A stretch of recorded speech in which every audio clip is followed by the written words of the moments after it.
ओम शांति। 9 मार्च 2026 के ईश्वरीय महावाक्य। पहले सुनते हैं मुरली के मुख्य पॉइंट्स। बाबा ने कहा, बच्चे सेंटर खोलो तो बहुतों का कल्याण हो जाएगा। जैसे बाप का पार्ट है सबका कल्याण करना, वैसे तुम्हें भी कल्याणकारी बन पार्ट बजाना है। दूसरों को भी बंधन मुक्त करने में कुछ तो मदद करनी चाहिए ना। जो जितना बहुतों का कल्याण करते हैं उतना बाबा भी खुश होते हैं। फिर बाबा ने कहा, अपना सारा बैगेज अब स्वर्ग में ट्रांसफर करो। वहां तुमको 21 जन्मों के लिए राज्य भाग्य मिलेगा। वैसे भी सब विनाश हो जाना है तो क्यों नहीं बहुतों के कल्याण अर्थ काम में लगा देना चाहिए। जो करेगा सो पाएगा। तुमको बहुत खुशी होनी चाहिए। तुम्हारी बुद्धि में कितनी नॉलेज आ गई है। पहले क्या थे अब क्या बने हैं। लास्ट में बाबा ने कहा, तुम्हें बेहद के बाप से बेहद का वर्षा मिलता है। तो ऐसे बाप को और सृष्टि चक्र को याद करते रहना चाहिए। यह चक्र बुद्धि में सदैव फिरता रहे तो खुशी का पारावार न रहे। और अब सुनते हैं महावाक्यों को विस्तार से। मुरली का सार। मीठे बच्चे, जैसे बाप का पार्ट है सर्व का कल्याण करना, ऐसे बाप समान कल्याणकारी बनो। अपना और सर्व का कल्याण करो। प्रश्न, बच्चों की किस एक विशेषता को देख बाप दादा बहुत खुश होते हैं। उत्तर, गरीब बच्चे बाबा के यज्ञ में 8 आना 1 रुपया भेज देते हैं। कहते हैं, बाबा इसके बदले हमको महल देना। बाबा कहते, बच्चे यह 1 रुपया भी शिव बाबा के खजाने में जमा हो गया। तुमको 21 जन्मों के लिए महल मिल जाएंगे। सुदामा का मिसाल है ना। बिगर कौड़ी खर्चा तुम बच्चों को विश्व की बादशाही मिल जाती है। बाबा गरीब बच्चों की इस विशेषता पर बहुत खुश होते हैं। गीत, तुम्हें पाके हमने जहां पा लिया, जमी तो जमी आसमां पा लिया। ओम शांति। मीठे मीठे बच्चे समझते हैं कि बाबा से अभी बेहद का वर्षा ले रहे हैं। बच्चे कहते हैं कि बाबा आपकी श्रीमत अनुसार हम आपसे फिर से बेहद का वर्षा पा रहे हैं। नई बात नहीं है। बच्चों को नॉलेज मिली है। जानते हैं सुख धाम का वर्षा हम कल्प कल्प पाते रहते हैं। कल्प कल्प 84 जन्म तो लेने पड़ते हैं। बरोबर हम बेहद के बाप द्वारा 21 जन्मों का वर्षा पाते हैं, फिर धीरे धीरे गंवाते हैं। बाप ने समझाया है, यह अनादि बना बनाया खेल है। तुम बच्चों को खातिरी होती जाती है। यह भी जानते हो ड्रामा में सुख बहुत है। पिछाड़ी में आकर रावण द्वारा दुख पाते हैं। अभी तुम अजुन थोड़े हो, आगे चलकर बहुत वृद्धि होती जाएगी। मनुष्य से देवता बनते हैं। जरूर दिल में समझेंगे हम कल्प कल्प बाप से वर्षा पाते हैं। जो जो आकर नॉलेज लेंगे वह समझेंगे अब ज्ञान सागर बाप द्वारा सृष्टि के आदि मध्य अंत की नॉलेज पाई है। बाप ही ज्ञान का सागर पतितों को पावन बनाने वाला है, अर्थात मुक्ति जीवन मुक्ति में ले जाने वाला है। यह भी तुम अभी जानते हो। गुरु तो बहुतों ने किए हैं ना। आखिरी गुरुओं को भी छोड़ आकर नॉलेज लेंगे। तुमको भी अभी यह नॉलेज मिली है। जानते हो इससे पहले अज्ञानी थे। सृष्टि का चक्र कैसे फिरता है, शिव बाबा ब्रह्मा विष्णु शंकर कौन है, यह कुछ भी नहीं जानते थे। अब मालूम पड़ा है हम विश्व के मालिक थे। तो तुम्हारी बुद्धि में बड़ा अच्छा नशा चढ़ा रहना चाहिए। बाप को और सृष्टि चक्र को याद करते रहना चाहिए। अल्फ और बे। बाप समझाते हैं, इनसे पहले तुम कुछ नहीं जानते थे ना। न बाप को न उनकी रचना को जानते थे। सारी सृष्टि के मनुष्य मात्र न बाप को न रचना के आदि मध्यंत को जानते हैं। अभी तुम शूद्र से ब्राह्मण बने हो। बाप सब बच्चों से बात कर रहे हैं। कितने ढेर बच्चे हैं, सेंटर्स कितने हैं। अभी तो सेंटर्स खुलेंगे। तो बाप समझाते हैं, आगे तुम कुछ नहीं जानते थे, अब नंबरवार पुरुषार्थ अनुसार जान चुके हो। यह भी जानते हो अभी हम बाप द्वारा पतित से पावन बन रहे हैं। और तो पुकारते रहते हैं, तुम हो गुप्त। ब्रह्मा कुमार कुमारी कहते हैं, परंतु समझते नहीं कि इन्हों को पढ़ाने वाला कौन है। शास्त्रों में कहाँ लिखा हुआ नहीं है। वही गीता के भगवान शिव ने आकर बच्चों को राजयोग सिखाया है। यह तुम्हारी बुद्धि में आता है ना। गीता भी तुमने पढ़ी होगी, यह भी अभी समझते हो। ज्ञान मार्ग बिल्कुल अलग है। विद्युत मंडली से जो शास्त्र आदि पढ़कर टाइटल लेते हैं, वे सब भक्ति मार्ग के शास्त्र हैं। यह नॉलेज उन्हों में है नहीं। यह तो बाप ही आकर रचना के आदि मध्य अंत की नॉलेज देते हैं। यह तो बाप ने आकर तुम्हारी बुद्धि का ताला खोला है। तुम जानते हो आगे हम क्या थे, अब क्या बने हैं। बुद्धि में सारा चक्र आ गया है। शुरू में थोड़े ही समझते थे। दिन प्रतिदिन ज्ञान का तीसरा नेत्र अच्छी तरह खुलता जाता है। यह भी किसको पता नहीं है कि भगवान कब आया, वो कौन था जिसने आकर गीता का ज्ञान सुनाया। तुम बच्चे अभी जान गए हो। बुद्धि में सारे चक्र का ज्ञान है। कब से हम हार खाते हैं और कैसे वाम मार्ग में जाते हैं, कैसे सीढ़ी उतरते हैं। यह चित्र में कितना सहज समझाया हुआ है। 84 जन्मों की सीढ़ी है। कैसे उतरते हैं फिर चढ़ते हैं। पतित पावन कौन है, पतित किसने बनाया, यह तुम अभी जानते हो। वह तो सिर्फ गाते रहते हैं पतित पावन। यह थोड़े ही समझते हैं कि रावण राज्य कब से शुरू होता है, पतित कब से बने। यह नॉलेज है ही आदि सनातन देवी देवता धर्म वालों के लिए। बाप कहते हैं, मैंने ही आदि सनातन देवी देवता धर्म की स्थापना की थी। यह वर्ल्ड की हिस्ट्री ज्योग्राफी बाप के सिवाय कोई समझा न सके। तुम्हारे लिए जैसे कि कहानी है, कैसे राज्य पाते कैसे गंवाते हैं, वह हम हिस्ट्री ज्योग्राफी पढ़ते हैं। यह है बेहद की बात। हम 84 का चक्र कैसे लगाते हैं। हम विश्व के मालिक थे, फिर रावण ने राज्य छीना। यह नॉलेज बाप ने दी है। मनुष्य दशहरा आदि त्योहार मनाते हैं, परंतु कुछ भी नॉलेज नहीं है। जैसे तुमको यह नॉलेज नहीं थी, अब नॉलेज मिल रही है तो तुम खुशी में रहते हो। नॉलेज खुशी देती है। बेहद की नॉलेज बुद्धि में है। बाप तुम्हारी झोली भर रहे हैं। कहते हैं ना, झोली भर दे। किसको कहते हैं? साधु संत आदि को नहीं कहते, भोलानाथ शिव को कहते हैं। उससे ही भीख मांगते हैं। तुम्हारा तो अब खुशी का पारावार नहीं। तुमको बहुत खुशी होनी चाहिए। बुद्धि में कितनी नॉलेज आ गई है। बेहद बाप से बेहद का वर्षा मिलता है। तो अब अपना और दूसरों का भी कल्याण करना है, सबका कल्याण करना है। आगे तो एक दो का अकल्याण ही करते थे, क्योंकि आसुरी मत थी। अभी तुम श्रीमत पर हो, तो अपना भी कल्याण करना है। तुम्हारी दिल होती है यह बेहद की पढ़ाई सब पढ़ें, सेंटर्स खुलते जाएं।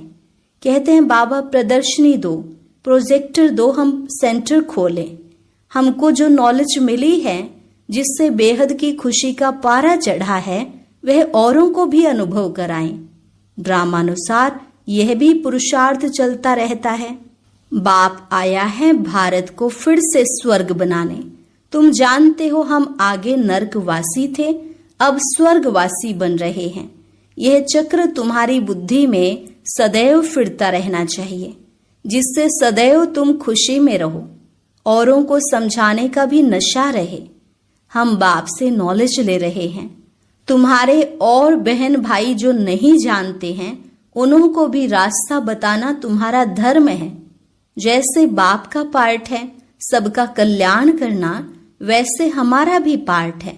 सबका कल्याणकारी बने। बाबा ने कल्याणकारी बनाया है तो अपना भी कल्याण करना है, औरों का भी करना है। बाप कहते हैं तुम फलाने सेंटर पर जाओ, जाकर सर्विस करो। एक जगह बैठ सर्विस नहीं करनी है। जितना जो होशियार है उतना उनको शौक होता है, जाकर हम सर्विस करें। फलाना नया सेंटर खुला है, ये तो जानते हैं कौन कौन सर्विसेबल हैं, कौन कौन आज्ञाकारी, वफादार, फरमान बरदार हैं। अज्ञान काल में भी कपूत बच्चों पर बाप नाराज होते हैं। यह तो बेहद का बाप कहते हैं। मैं बिल्कुल साधारण रीति समझाता हूँ, इसमें डरने की कोई बात नहीं है। यह तो जो करेगा सो पाएगा, श्राप या नाराज होने की बात नहीं है। बाप समझाते हैं क्यों नहीं अच्छी सर्विस कर, अपना भी और दूसरों का भी कल्याण करते। जितना जो बहुतों का कल्याण करते हैं उतना बाबा भी खुश होते हैं। बगीचे में बाबा देखेंगे यह फूल कितना अच्छा है, यह सारा बगीचा है। बगीचे को देखने के लिए कहते हैं बाबा हम सेंटर का चक्र लगाएं, कैसे कैसे फूल हैं, कैसे सर्विस कर रहे हैं, जाने से मालूम पड़ता है। कैसे खुशी में नाचते रहते हैं।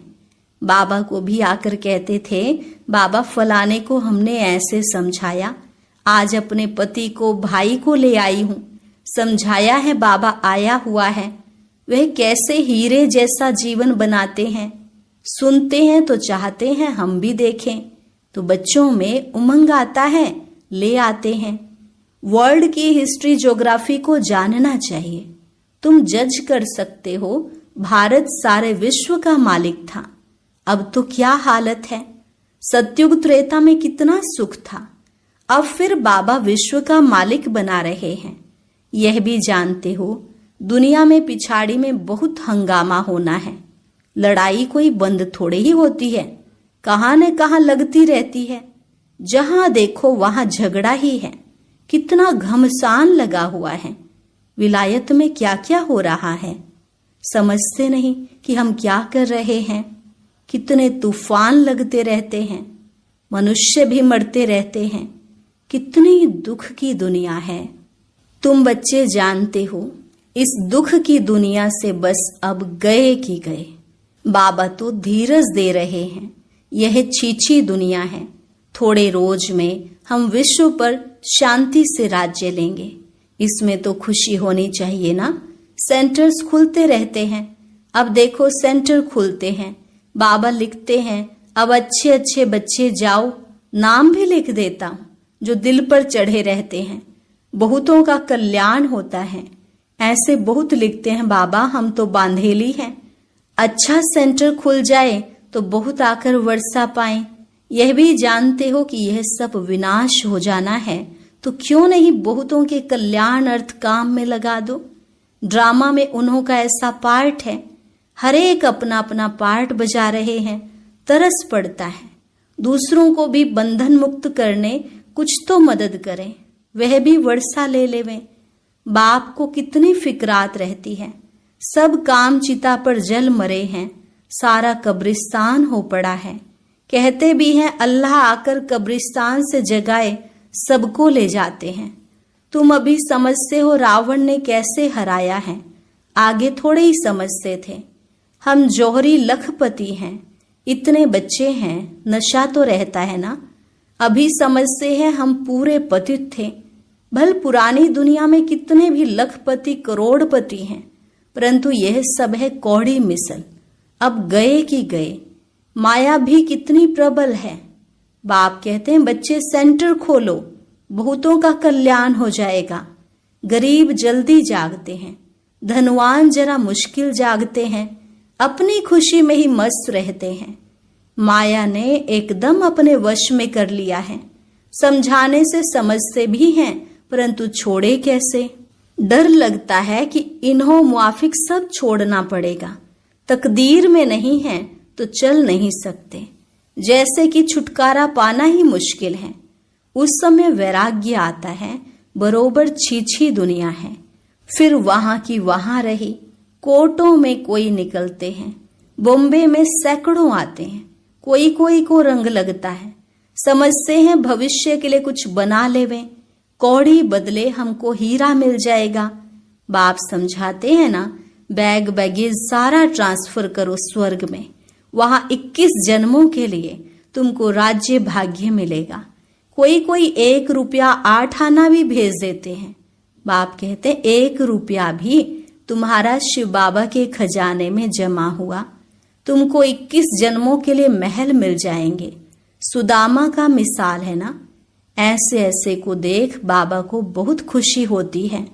बिगर कोई खर्चा तुम बच्चों को विश्व की बादशाही मिलती है। लड़ाई आदि कुछ भी नहीं, वह तो थोड़े टुकड़े के लिए भी कितना लड़ते हैं। तुमको सिर्फ कहते हैं मन मना भव, बस यहाँ बैठने की भी दरकार नहीं है। चलते फिरते बाप को और वर्षे को याद करो, खुशी में रहो। खान पान भी शुद्ध रखना है। तुम जानते हो हमारी आत्मा कहाँ तक पवित्र बनी है, जो फिर जाकर प्रिंस का जन्म लेंगे। आगे चल दुनिया की हालत बिल्कुल खराब होनी है।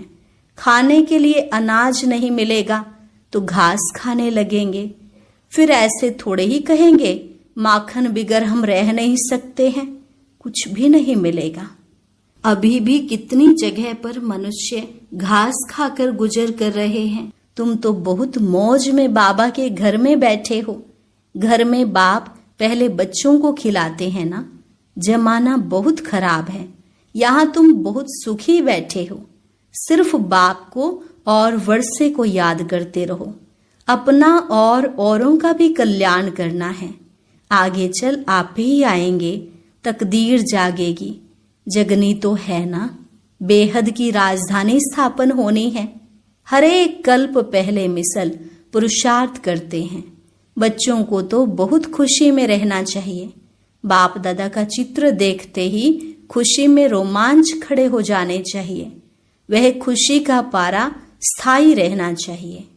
अच्छा, मीठे मीठे सिकिलधे बच्चों प्रति माता पिता बाप दादा का याद प्यार और गुड मॉर्निंग। रूहानी बाप की रूहानी बच्चों को नमस्ते। रूहानी बच्चों की रूहानी बाप दादा को नमस्ते नमस्ते, गुड मॉर्निंग। शुक्रिया बाबा, शुक्रिया। धारणा के लिए मुख्य सार। पहली पॉइंट, सदा अपार खुशी में रहने के लिए बेहद की नॉलेज बुद्धि में रखना है। ज्ञान रत्नों से अपनी झोली भरकर अपना और सर्व का कल्याण करना है। नॉलेज में बहुत बहुत होशियार बनना है। भविष्य 21 जन्मों के राज्य भाग्य का अधिकार लेने के लिए अपना बैग बैगेज सब ट्रांसफर कर देना है। इस छीछी दुनिया से छुटकारा पाने की युक्ति रचनी है। वरदान, एक बाप के लव में लवलीन रहे, सदा चढ़ती कला का अनुभव करने वाले सफलता मूर्त भव। एक बाप के लव में लवलीन रहे, सदा चढ़ती कला का अनुभव करने वाले सदा सफलता मूर्त भव। सेवा में व स्वयं की चढ़ती कला में सफलता का मुख्य आधार है एक बाप से अटूट प्यार। बाप के सिवाय और कुछ दिखाई न दे। संकल्प में भी बाबा, बोल में भी बाबा, कर्म में भी बाप का साथ।